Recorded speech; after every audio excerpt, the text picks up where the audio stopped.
The darkness can be exaggerated, and one leading academic has said not long ago that we can know nothing about 5th and 6th century Britain except what later centuries thought of it. That isn't true. Among other things, we have no fewer than 2 books from 6th century Britain, to one of which I hope to be referring shortly. The darkness, however, was genuine, and paradoxically, it helped to make the Arthurian legend the enormous success that it has been. It produced a variety of tales about Arthur, some obviously impossible and sometimes reveling in it, some much more plausible, but occasionally demonstrably imported from a different century. There's a central core of heroic achievement and final tragedy, but few details seem to be quite unchallengeable. Arthur himself, who in later stories can be a passive figure, in the early ones is often hyperactive. But in such varied ways as to suggest that he's either an historical figure to whom fantastic adventures quickly became attached, some clearly borrowed from Celtic mythology, or a mythological figure who swiftly acquired historical characteristics, some perhaps borrowed from real people. In my opinion, the first hypothesis is demonstrably the more probable. That is, Arthur is an historical figure whose extraordinary achievements attracted fantastic elements to his story. I've argued this in an essay in the journal Arthuriana, volume 18 for 2008, to which I would have to refer anyone who's interested, because we haven't got time here for even a very brief summary of the argument there. It will need a certain amount of time to set out what I believe the early sources imply about Arthur's most important battle, the Battle of Badon, and particularly the identity of his principal opponent there. Who was it who commanded the army that, according to the early sources, Arthur resoundingly defeated? And what else can be discovered about him? I shall suggest that discovering Arthur's enemy's name is almost embarrassingly easy, but establishing anything else is much more demanding. First then, let us think about what's known about Badon. There are 5 early texts that prima facie look as if they may tell us something about the historical Arthur. 3 in Latin, 2 in Welsh. The Latin ones all mention Badon, the Welsh ones do not. The earliest Latin text, Gildas's Fall and Conquest of Britain, which is the 6th century book I mentioned, doesn't name Arthur, or indeed anybody else, really, apart from the 5 kings whom he's denouncing. However, in an introductory description of Britain, Gildas says there's been a long war between his fellow countrymen, the citizens, as he calls them, meaning citizens of Rome, and Saxons from over the sea. That war had ended in a major British victory at the Siege of Mount Badon, in which a large number of Saxons were killed, since when there'd been a kind of peace. Gildas appears to say, in a complex sentence whose meaning has been disputed, that the battle took place in the year of his birth, which was 43 years before he wrote. The best estimates of when he wrote put the battle in the decade that ended in AD 500. A report from the other end of Europe confirms that Gildas did not exaggerate the battle's importance. In distant Constantinople, Procopius of Caesarea heard that the Saxons were leaving Britain to return to the continent. No one today knows where Mount Badon was. We only know that it must have been a hill, and it's likely to have been in the east, to the east of that part of Britain that Gildas knew most about, modern Wales and the West Country. The most likely kind of place is one of the ancient hill forts that the indigenous populations of Europe were refurbishing across the continent during the Dark Ages as refuges from the barbarian invaders. Some were large enough to contain a whole tribe with its animals, to increase the possibility that besiegers would be forced to move on or starve before the besieged themselves ran out of food. And a hill fort that could contain a tribe could contain what for the Dark Ages would be a sizable army. Badbury Rings in Dorset, for example, is 5 hectares, or 17 acres in area. It and several other hill forts in southern England have been suggested as Gildas's Mount Badon, but no strong evidence has yet been found to support any one of them. That's a pity, not least because if we could identify Baden, we could probably calculate the minimum size of the defending force from the length of its perimeter. 300 years after Baden, King Alfred tells us from long experiences of a similar kind of warfare against the Vikings, exactly how many men were needed to defend a given length of wall in a siege. It's about 1 man a meter, very close to. The fact that the Saxons were the attackers and the Britons the defenders in the war as a whole suggests that the same was true in the siege. That also fits with the Saxons' preferred style of warfare, based on speed of movement and ferocity of attack. Unlike the Romans before them, who had captured British hill forts without much difficulty, however, the Saxons did not have the technology or the mindset for sieges. They did not, as far as we know, use battering rams, artillery, siege castles, mining techniques, or Greek fire.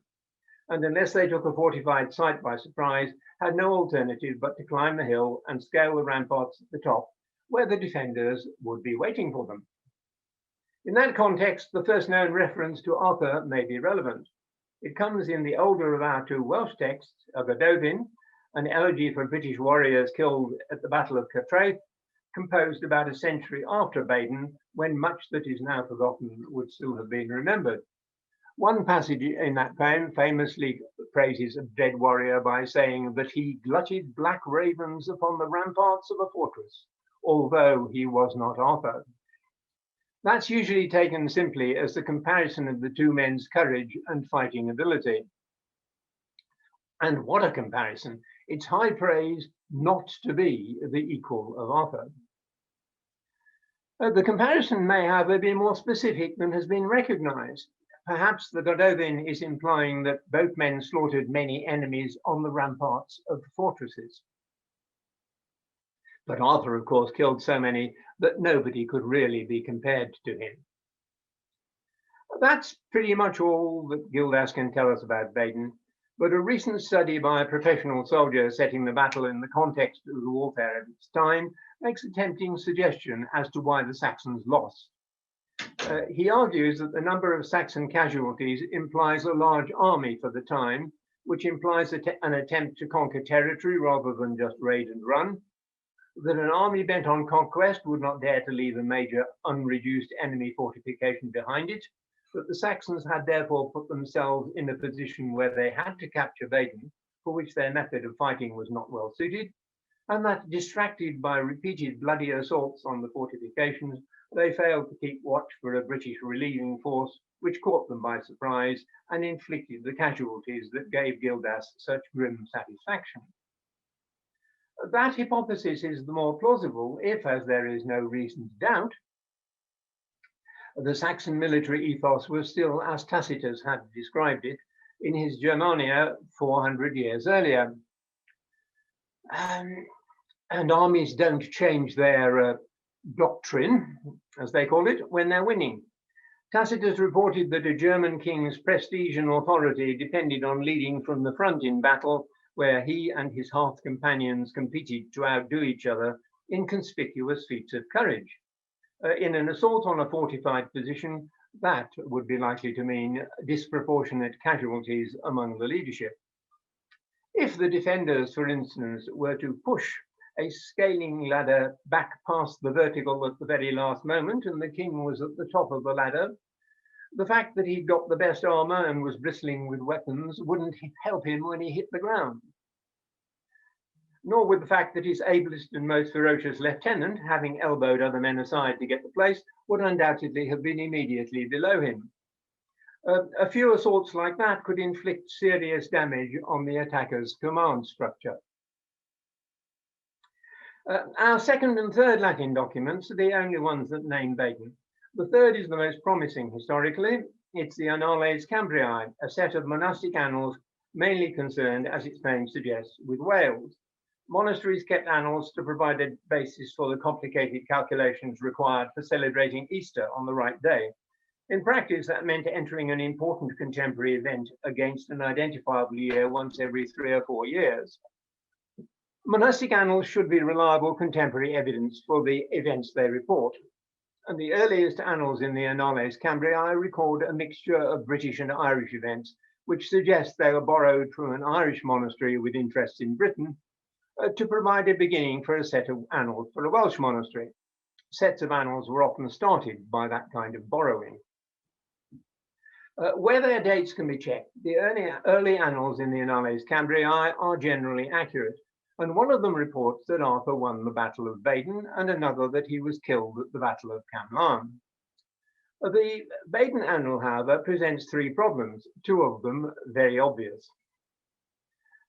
First, the battle is said to have lasted 3 days and 3 nights, but a 3-day battle in this period is almost impossible. Gildas, however, tells us that the battle was a siege, and a 3-day siege is highly plausible. Second, Arthur is said to have borne the cross of Christ on his shoulders during the battle. It's been assumed since the 1840s that that statement is a mistake by a monk who knew nothing about warfare, who confused a vernacular word meaning shield with an identical word meaning shoulder, with which he was naturally more familiar. The word shoulder will be a simple and easily reversed mistranslation, and a shield with a cross on it presents no problems in AD 500. There was a well-known story about the Emperor Constantine in the century before Badon, having had the cross put on his soldiers' shields before the most important battle of his life, which he won. A post-Roman commander before his own great battle might well have imitated the famous and victorious emperor. Constantine's cross was, of course, understood as a Christian symbol, though it has been suggested that Constantine's own motive was less personal religious devotion than providing his troops with a symbol that they would find encouraging. The same might be suggested in Arthur's case, but it would still leave the clause about the cross, mutatis mutandis, entirely plausible. The third difficulty with the Badon annal is less obvious, but potentially very damaging. The Annales have their own dating system. When the date for Badon is translated into modern terms, it comes out as AD 516. That is incompatible with the date apparently implied by Gildas, the decade ending in AD 500. It has been suggested that the two Arthurian annals must have been invented in the 10th century, or more respectively, that it can't be proved that they weren't, and that we must assume the worst case. If that is, or may be so, the annals have no value as near contemporary evidence for Arthur's life. The proponents of that idea, however, should have paid more attention to the early part of Gildas's historical introduction to Britain. It's little read these days because it's wildly inaccurate, and in nothing more inaccurate about it than its dating. Although Gildas was exceptionally well educated, he wrote very decent, if rather florid Latin, and he had a special interest in history. His book didn't really need a historical introduction. And he knew, for instance, that the Romans built 2 walls in Britain to keep the barbarians out.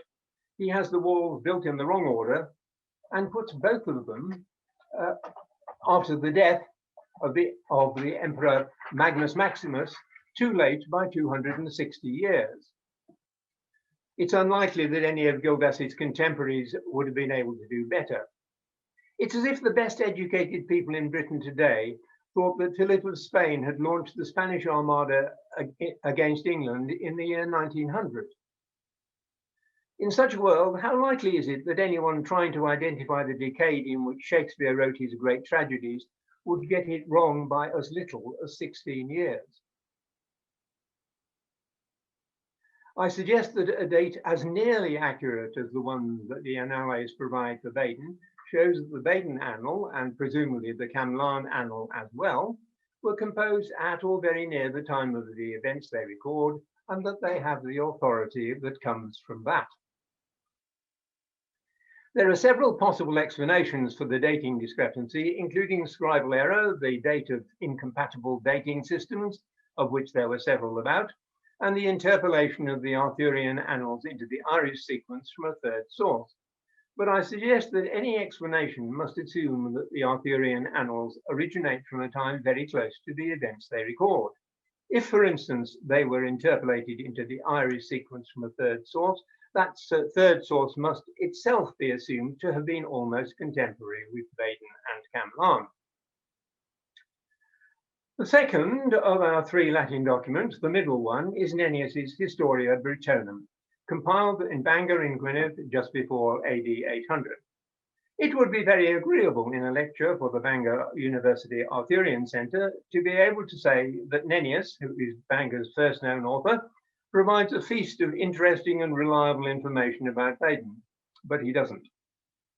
What he says about Arthur seems to be a paraphrase of a lost Welsh battle listing poem into which he inserted other material of unknown origin. Material from such sources cannot be dismissed out of hand, but it doesn't have the weight of a near contemporary witness or a monastic annal. Nennius says that Arthur won 12 battles, of which Baden was the 12th. Baden's position on the list does not imply, authoritatively or otherwise, that it was fought after the other 11. Nennius will have been following the order of the battles in his source, which may have been dictated by meter or rhetoric. It's not encouraging to find that what he says about Baden would have contained a gross error if it hadn't been moved into the wrong place by a second error.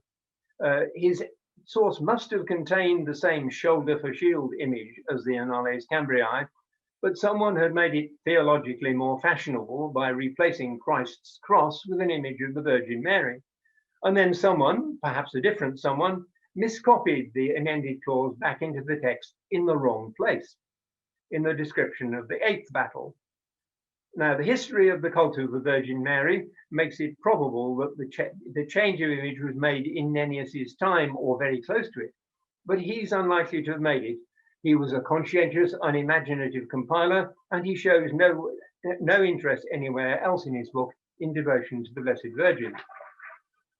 That leaves a startling clause in which Nennius says about Baden, 960 men fell in one day from a single charge of Arthur's, and he adds, and no one laid them low except himself alone. That emphasis, no one except himself, makes it sound as if Nennius personally found all that rather unlikely. Perhaps he was repeating it because it was what his source said, and because it was remarkable, like the story of Arthur's hunt for the boar Turk Truith, which is listed at the end of his book among the wonders of Britain. In that hunt, Arthur pursues the boar across Ireland and the Irish Sea and Wales, untroubled by the change from land to sea and back again.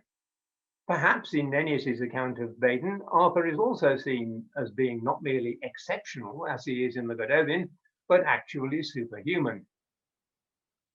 On the other hand, maybe the description of the charge, like the shoulder for shield image, is a misunderstanding by someone unfamiliar with warfare of a report that could be entirely accurate.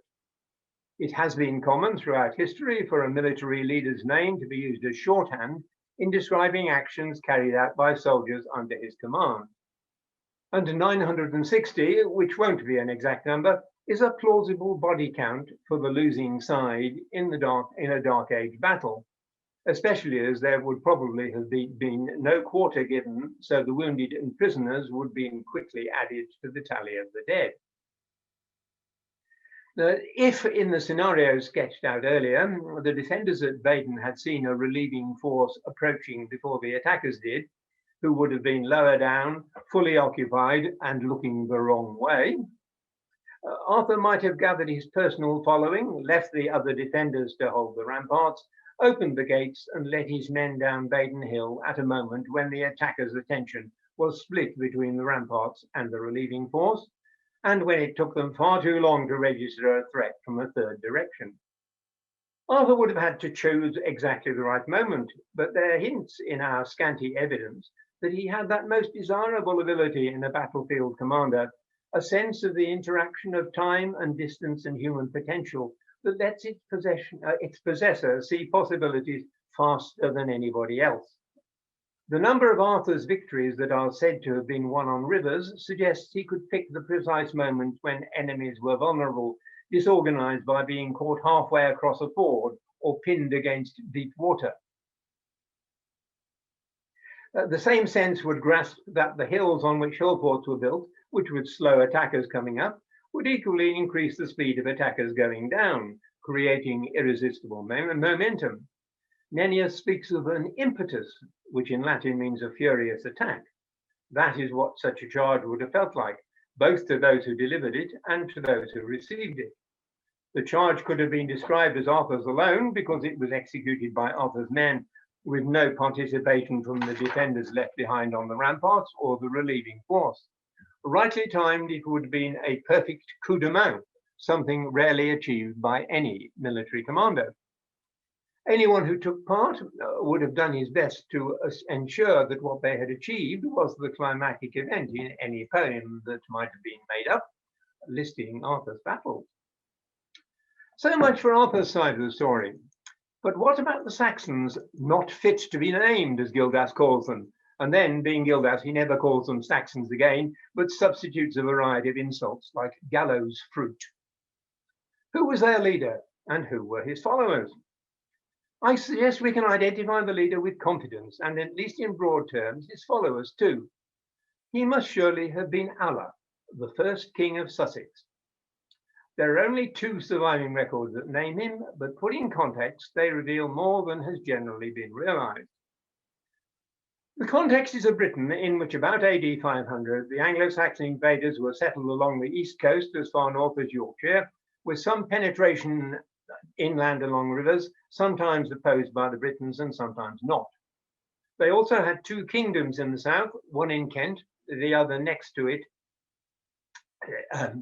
Alla's kingdom, in Sussex, south of the Andredesliag, the Forest of the Weald, at that time an effectively impenetrable obstacle to settlement or military operations. The Anglo-Saxon Chronicle says that a very recent 3rd settlement to the west of Sussex, on the north shore of Southampton Water, was about to declare itself a kingdom that would later become Wessex. But some historians think the origins of Wessex cannot be traced back beyond a settlement on the Upper Thames a generation later. Most of what is known about Alla comes from a little group of entries in the Chronicle recording the foundation of the Kingdom of Sussex by Alla and his 3 sons. Those entries are for the years 477 to 491. But the early part of the Chronicle was compiled retrospectively under King Alfred, and the dates may not be entirely reliable. The remaining piece of evidence is a list in Bede's history of 7 kings who had what Bede calls imperium over the Anglo-Saxons, over the Anglo-Saxon kingdoms south of the River Humber. The list is in chronological order, and it begins with Alla. In the Latin of Bede's time, imperium meant overlordship, preeminently that of Rome, but of smaller empires too, as long as they comprised more than one nation. A century after Bede, one of the Chronicle's entries for the reign of Egbert of Wessex reproduces Bede's list with King Egbert's name added at the end, and says that each of the now 8 kings was a Bretwalda, a word that also appears in a 10th century charter of King Athelstan. Historians agree that Bede's having imperium meant being a Bretwalda, and that a Bretwalda was an overlord of some kind. The exact kind of overlordship implied, however, has been the subject of intense debate, made more uncertain by the fact that the Bretwaldership itself seems to be fluid over time. We see that very obviously in the difference between Bede's belief that a Bretwalda had overlordship over the Anglo-Saxon kingdoms south of the Humber, and Athelstan's claim 200 years later to be the ruler of this whole island of Britain, that is, of all the Anglo-Saxons everywhere and everybody else as well. It seems probable, however, that every Bretwalda's authority was liable to frequent change in response to changing political conditions, presumably from a resentful admission of a nominal primacy to acceptance that the Bretwalda had right as well as power to replace his under-kings at will, as some did.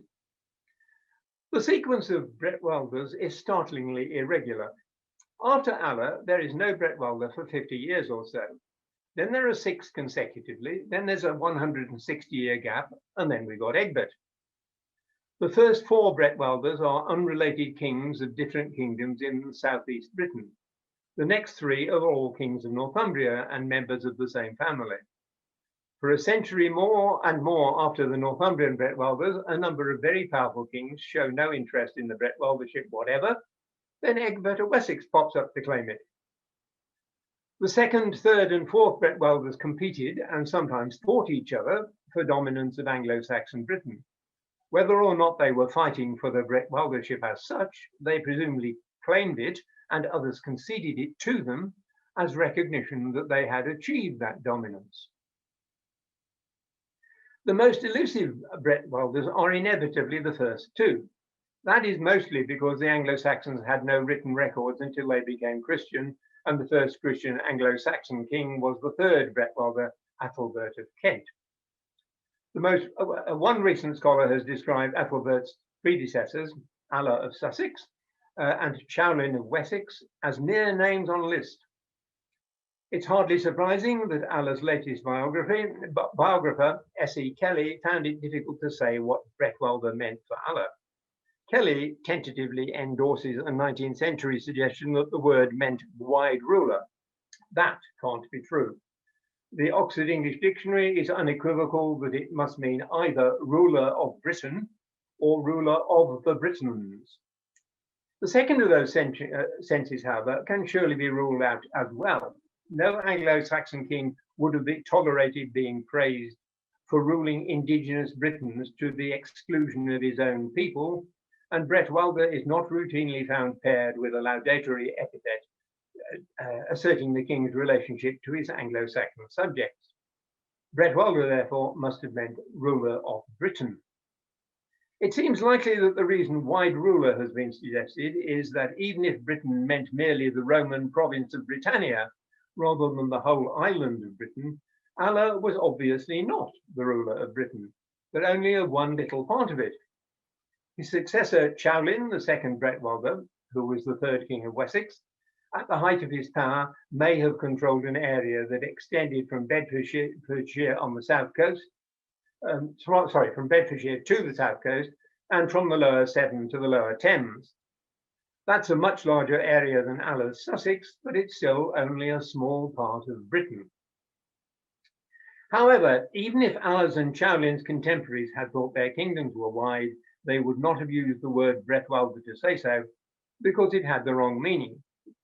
We need a sense in which the word could really have been applied to them, and such a sense is surely not difficult to find. Although a word meaning Britain ruler could never have been used indicatively about either Alla or Cheawlin, it could, and I suggest that by elimination it must have been used optatively to describe how speakers wished and perhaps expected things to be for them in the future. And preferably in the near future. Frank Stenton, the most perspicacious of 20th century Anglo-Saxon historians, saw a large part of this. He suggested that Bretwalder was used in encomiastic poetry recited in the halls of Alla and Cheawlin, he names both of them, in an uncritical atmosphere in which each king's victories allowed him to be regarded as the Lord of Britain. Convincing though that is, however, it surely gives only part of the meaning. Bretwalder looks like the equivalent of a modern political campaign slogan, and successful campaign slogans convey a mixture of hope and boast and prediction, which the supporters may chant in alcohol-fueled solidarity in the evening, but whose implications they may argue over in minute detail the following morning.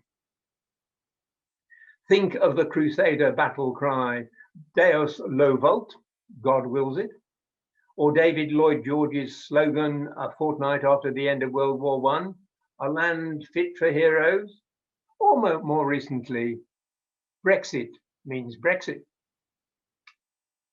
An Anglo-Saxon king who wanted to be ruler of Britain would not have had to look far for a method of fulfilling his ambitions. He could not have been ignorant of the wave of migrations in progress across Europe, which had brought the Anglo-Saxons to Britain and Alla himself to Sussex.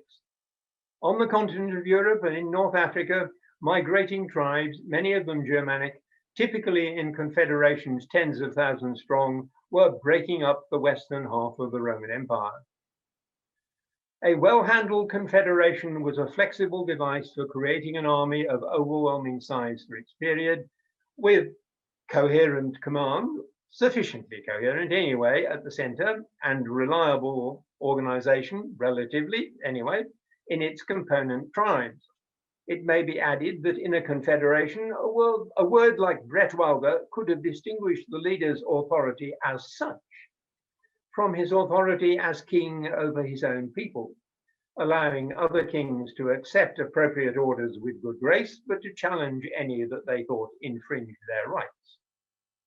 Calling himself a Bretwalda surely implies that Allah intended to lead a continental-style confederation that would roll up the existing British kingdoms, necessarily west or northwest out of Sussex, but presumably going on wherever the war led until he or his descendants controlled the whole of the Roman province of Britannia and perhaps the whole island of Britain. It's reasonable to assume that Allah would have made himself secure in his own kingdom before organizing a confederation to attack the Britons. So if the Chronicles' dates for the foundation of Sussex are reliable, he probably put his confederation together in the years 500 to 520. It seems very likely that his neighbours, the kings of Kent and Wessex, joined the confederation. He would certainly have wanted them. Sheer size was vital to the success of confederations, and a confederation with only one king might have looked weak or even absurd, which a leader in an honour-based society cannot afford. And the war-bound band of the South Saxons might have been reluctant to follow Allah to war if it had meant leaving their homes defenceless against their neighbours to the east or west, Saxons though they might have been. Memories of continental successes may have drawn in other Anglo-Saxon kings, if there were any, and lordless groups and individuals. As the time for the attack approached, the Confederation probably felt that its prospects were good. If the Chronicle is representative, although there had been some hard fighting in Kent, British resistance in the south had not been particularly effective. Allah's confederation must have carried out at least one campaign. If he had got no further than a mere plan for the conquest of Britain, no matter how brilliant, it would not have earned him a place in Bede's list of Bretwaldas. We have no way, however, of finding out how much success he had. After the inferred beginning of his campaign, there is only silence.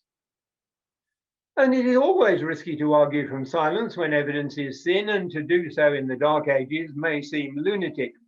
But I'd like to suggest that if a silence as big as this is viewed in the context of our few small pieces of information, we may be able to draw one or two modest inferences. And let us begin with a point that's been established already. Anglo-Saxon records suggest that about the year 500, King Allah of Sussex gathered together a confederation of different tribes, which would have been the largest Anglo-Saxon army assembled in Britain at that point, and led it westward to conquer British territory. A leader who could do that ought to have become what the better recorded Bretwaldas are later. If not literally a Briton ruler, then at least the dominant force among the Anglo-Saxons in Britain and the arbiter of other kings' disputes. And his kingdom ought to become the centre of Anglo-Saxon power in southern Britain during the Heptarchy, as Mercia was in the Midlands and Northumbria in the north. Instead, Allah and his army and his kingdom vanish from history, and when his kingdom is heard of again 150 years later, it's not perceptibly bigger than it had been under Allah. Its kings are not recorded as tracing their genealogy from him, and the kingdom's manifest destiny has been usurped by Wessex. Because when, after a 50-year gap, another Anglo-Saxon king claimed Allah's curious title of Bretwalda, that claimant is a king of Wessex. Meanwhile, we have a report from the other side of the war, also from about the year 500, of a major battle between Britons and Anglo-Saxons somewhere in southern Britain, in which the Anglo-Saxons are defeated with heavy casualties. Their defeat was serious enough to cause some Anglo-Saxons to leave Britain to return to continental Europe. The battle was a siege, a kind of warfare that would put the Anglo-Saxon commander and his principal lieutenants at exceptionally high risk of death. And afterwards, there was a pause in the war between the Britons and the Anglo-Saxons for at least 43 years. Now, surely not to see those two sets of records as generated by the same set of events, is surely to postulate entities without necessity, which we are exhorted by very distinguished people not to do. The 50-year gap between Allah and the Second Bretwalda matches up with the 43-year pause after the Battle of Baden. And the trajectory of Allah's career as invader, king, Bretwalda, and then silence is highly compatible with Allah, and probably his sons too, having been among the Anglo-Saxons slaughtered on Baden Hill. And the best explanation for all that is surely that when he besieged Mount Baden, King Allah found himself facing someone whom the Historia Britonum sums up as having been victorious in all his battles. Now that's my argument for the enemy at the Battle of Baden, but perhaps you'll allow me a minute for a final question. If Allah was such a loser, why did that forgotten figure, his successor, King Chowlin of Wessex, revive Allah's self-glorifying title 50 years later and apply it to himself? No doubt Chowlin's main reason was the meaning of the word Bretwalda, which told every Anglo-Saxon that Chowlin intended to be a Briton ruler. In this, unlike Allah, Chowlin had considerable success. He extended his kingdom west to the River Severn, making it the dominant force in southern Britain. If, however, he had used Allah's title without mentioning his long dead and unsuccessful predecessor, Bede's list of Bretwaldas would surely have begun with Chowlin. Now, Frank Stenton believed that Chowlin had imitated Allah in forming a confederation. I suggest the fact that Bede's list begins with Allah shows first that Chowlin told the world repeatedly and with emphasis that he was continuing Allah's project using Allah's methods, and secondly, that the next few Bretwaldas did not disagree with him. Thank you. That's it. Thank you very much, Peter. Thank you very much indeed. We're delighted to have you today, and it's worked in the end. I think that we have time. We're well over the time that we normally propose for this, but we do have time. Maybe, Peter, are you happy to take a couple of questions? Yes, indeed. Yes. So could I please ask you all to put your hand up by writing in the chat, to make yourself known by writing in the chat. Great, Peter. Everyone is saying clapping. Everyone is saying thank you. I think we will pass the opportunity to clap in for real. And Tom Hanks says, many thanks to Peter, Raluca, and the host and colleagues who in the face of difficulty persevered and conquered. Fine session. Thanks again to Peter. Diolch yn fawr, everyone. Well, the congratulations for that are due entirely to Raluca herself and Aled, who mastered the technology while I stood by and admired. Thank you, Peter. I think that, yes, Christina saying, well, worth waiting for. Could we see, I think there was somebody with a hand up. I think I've missed it. We have a hand up from Adam Ardrey. Yes, that's right. Thank you, Aled. Scotland, Loch Gilphead, Baden, is the land of Badden, named after a cousin of Arthur MacAden, who on the lands of Baden is Donad. There's a footprint cut there, 574. Arthur put his foot in there, Arthur MacAden, was given a sword to hold, stepped out, and literally took a sword from a stone. Arthur MacAden was buried, his family burial plot was in the island of Iona, which is an island set in the Western Sea. The first Nennius battle was at a place called Glein. Glein is Glein, 26 miles south of Donad. The 2nd, 3rd, 4th, and 5th were fought in the Douglas lands next to Ben Arthur on Loch Lomond. The 6th one, Bassas, if you draw a straight line, you'll see you end up near Perth. was the bridge of Bassianus, the son of the emperor. He became the Emperor Caracalla. Caracalla just means Caledonian lover. The next battle was fought because Arthur's round table was a mound found under Stirling Castle. And I'm doing to you, Professor, what's been done to me so often, is rather than ask you a question, just make a speech, and that is unforgivable. And I find myself doing that. Basically, what I'm saying to you is, we end up with Baden, that's the 12th battle. The one before that was Breguion, that's Bergonium, just 40 miles north. In other words, Professor, have you considered the Scottish option? I have indeed, but we would need a day, and what fun it would be to talk it through between us. Andrew Breeze has made a case for a Northern Arthur with considerable distinction and very recently, and there have been a great many geographically diverse proposals for Arthur, including an extraordinary one in the 19th century that put all his battles in Kent. But alas, we can't go through them all one at a time. Fun though it would be.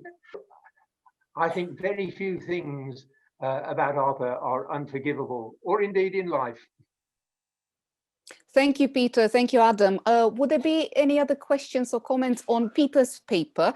We do appreciate that this is a controversial subject for some people in this audience. And of course, there are other theories, but I think we're keeping them to Peter's paper for today. Any other comments? We realized that we started quite late and many people would have had plans to perhaps continue with other activities, but we have another couple of minutes for this session that has been kindly organized now on Zoom. Any other hands up? I can't see in the chat. Peter, are you going to, I mean, this is the ignorant question, but would I say, is this a project in progress? Is it part of a book? Is it part of an article that you're publishing soon? Will we see the paper? If I can compare myself to the giants, it's something that happened to me, like Ernst Auerbach, who was caught in the German embassy in Constantinople during World War I and ended up writing one of the very greatest books on literature because he had no access to all the interesting secondary sources that would have kept him endlessly chasing things and could only think about the essential questions. So I've been trapped during lockdown, unable even to read, I'm afraid, the most recent authoritative book on the history of Wessex. And I just had this idea and I wrote it up and hoped that you would find it interesting. And if I've put my foot right in it, then so be it. If you dish it out, you've got to be willing to take it. But since I take comfort from the fact that Frank Stenton almost says that Allah was the leader at Baden, I don't know quite why he doesn't, but he comes so near it that he's made me able to sleep at night, despite the fact that I've been sticking my neck right out, professionally speaking, by arguing this case without my usual follow-up among the secondary material.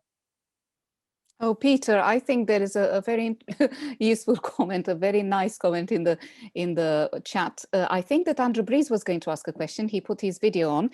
I know that you too will have a conversation on this topic, but I can see that Andrew is muted, so he's cleverly unmuted himself. So there we are. Yes. Yes, over to you, Andrew. Well, we have a couple of minutes for an exchange. I had no particular. Well, let me ask one thing and one thing only. If I were to say that Baden in Gildas is a scribal error for Braden or Bradonicus, and that this can be identified as Braden, which has a hill fort 4 miles northwest of Swindon, how would the speaker knock it down? The speaker would rapidly put on a metaphorical hat and say that from his experience of textual criticism rather than history, he has learned to take it as a principle that you should always go with what the documents say until the evidence forces you to conclude that the evidence has been corrupted. And you need to do that because if you don't, there is no end, of course, to the possible complications.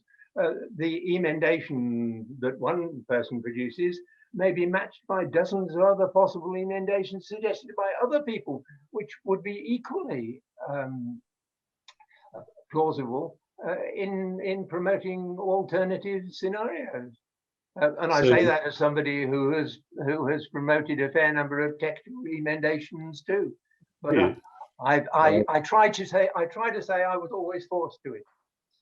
So to sum it up, the speaker would describe himself in A. Houseman's terms as a conservative textual critic. Not quite as conservative as my model, Eugène Venabre, but conservative enough for most people. We have a couple more questions. I think there was somebody. Jane had her hand up, and also Mary Bateman wanted to ask you. I don't know if it was before Jane. Aled can help me because I can't keep track. Oh, there is a question. There are lots of questions. I don't know how long we can stay on this for, but Mary Bateman, asks you, Peter, did any of the later medieval chroniclers have anything to say about Ceawlin?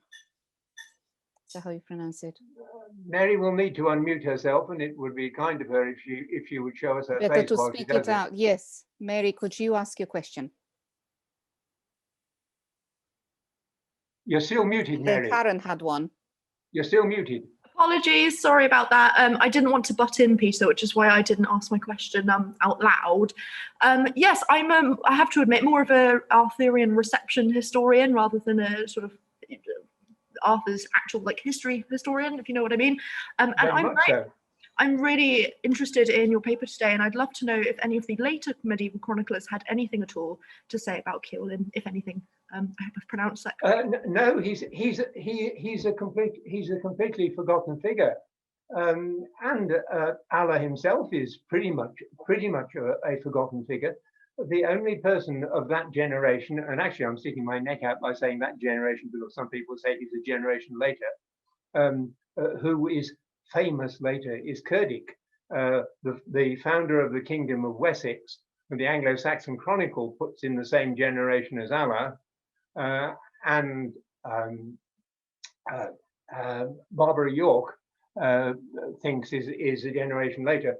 But Cerdic is certainly the founder of his dynasty, the ancestor of all later kings and queens of this island, up to and including our present monarch, and down to Princess Beatrice, the heir to the heir to the heir. They are all Cerdingas, descendants of Cerding, but mostly the early history was lost to sight, except that the Anglo-Saxon Chronicle gave Wessex a kind of prominence, and therefore it wasn't merely what seems likely genuinely to be a matter of an unusual historical continuity in the family of the founder of that dynasty, but the prominence of the kingdom that they succeeded to one after another those two factors together made Cerdic better known than others. But almost all the rest of them were forgotten, except Arthur, of course. This extraordinary figure out of nowhere, who has people studying his reception. I recall that when I held the first of several Arthurian conferences here, and went to see my bank manager to set up a separate bank account for the conference to avoid any little awkwardnesses that might come later on, and said it was going to be an academic conference on King Arthur. He said, "Is there much to say?" And I had to explain to him more or less what reception was, because about Arthur there didn't seem to be a great deal to say. There one or two people have tried to say things since then, and increasingly, I'm happy to say that Andrew Breeze and I and one or two others have been trying to argue that it is possible to try to extract a few facts, or possible facts, or probable facts, out of that mist that envelops the whole of the 5th and 6th centuries in Britain. Although without the mist, I don't think we'd have the Arthurian legend, and therefore, all of us might be doing something else. Quite, thank you, Peter. And I think on that note, we would want to think about the positive nature of this discussion. I know there is one more question from Karen Cherwato. Could I ask you, Karen, to perhaps email Peter? I'm very aware that we still have over 45 people with us, but there were over 66 in the session, and I can see that people are slowly drifting away to their dinners and other activities. It falls to me to thank you very much, Peter, for a splendid lecture, which we have recorded. Now we hope that you're okay with that. We will make sure that in due course the university allows us to share these links, and we're very grateful that the gods of technology have been on our side today. And finally, with Collaborate, without Collaborate, but indeed with Zoom, we persevered, as Tom Hanks said, and we managed. Thanks to Aled, this has been a double act. Myself and Aled Cleon-Jones have managed in the end. Thanks to him and everyone for taking part in this splendid lecture. And thank you, Peter, for persevering as well. You could have easily given up, but you wouldn't, I know, and you were with us to the end. Thank you, everyone. Thank you, Peter. Thank you all. Thank you all.